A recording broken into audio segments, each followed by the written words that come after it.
Okay, so let's give Rust a try. If this is the first time you are hearing about Rust, you are probably living under a rock. Rust is the darling of the tech community, has some pretty impressive achievements, and enjoys the backing of a few big industry leaders. Following the new exciting trends instead of the boring, battle-tested, well-paying solutions is always a safe bet if you want to focus more on personal projects, aka stay unemployed, and there is nothing trendier than the language which topped Stack Overflow's Most Desired Programming Language survey 8 years in a row. So let's jump head first into some Rust code and see what all the fuss is about. Quick FYI, Rust in Action is an amazing book I read in preparation for this video, and I really recommend it. I know, reading a 400-page book just to post a 5-minute video might be overkill, but just like all Rust developers, I'm not employed at the moment, so I have a lot of free time on my hands. Let's go ahead, install the Rust compiler, and write the basic Hello World example in the main.rs file. We can then compile and run our code from the command line. Note that Rust comes packed with Cargo, a package registry we can use to better manage, build, and run projects.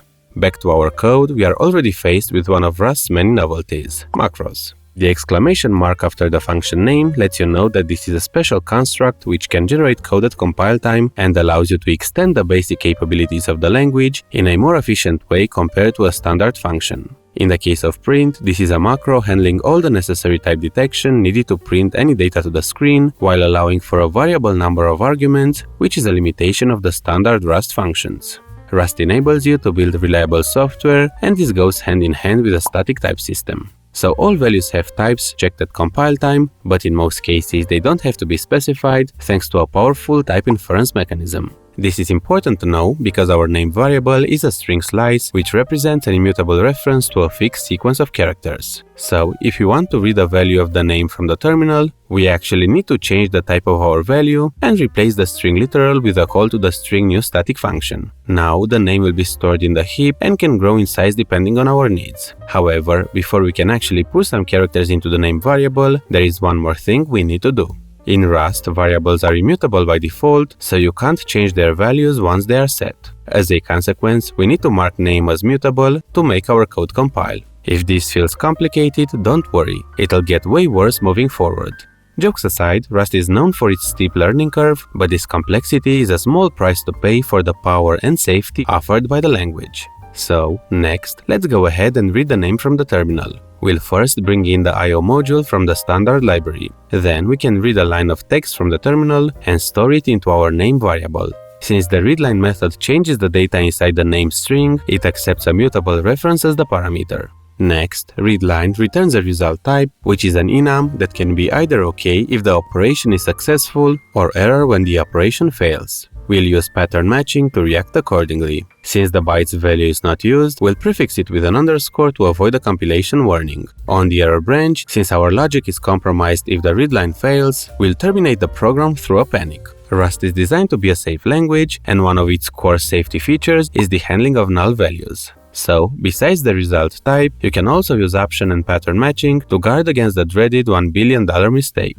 Quick side note, if you look closely at the option implementation, you will see that Rust offers traits and generics, but this is yet another complex topic we'll address in a more hands-on video. Next, let's look at Rust's most infamous concepts, ownership and borrowing. For a bit of context, managing memory is one of the toughest things you can do in programming. There are a few established solutions for this.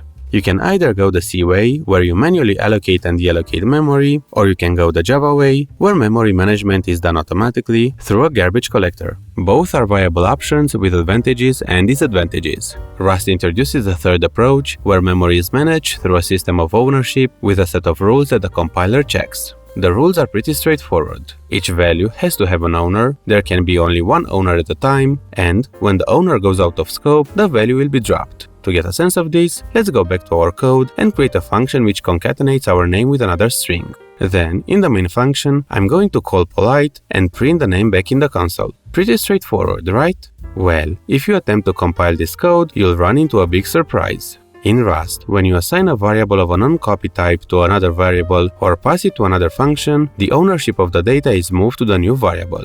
After the move, the original variable can no longer be used to access the data as it no longer owns it. Simplifying the example even further, when the value of S1 is moved to S2, the ownership of the string is moved to S2 as well, so accessing S1 afterwards will result in a use of moved value error.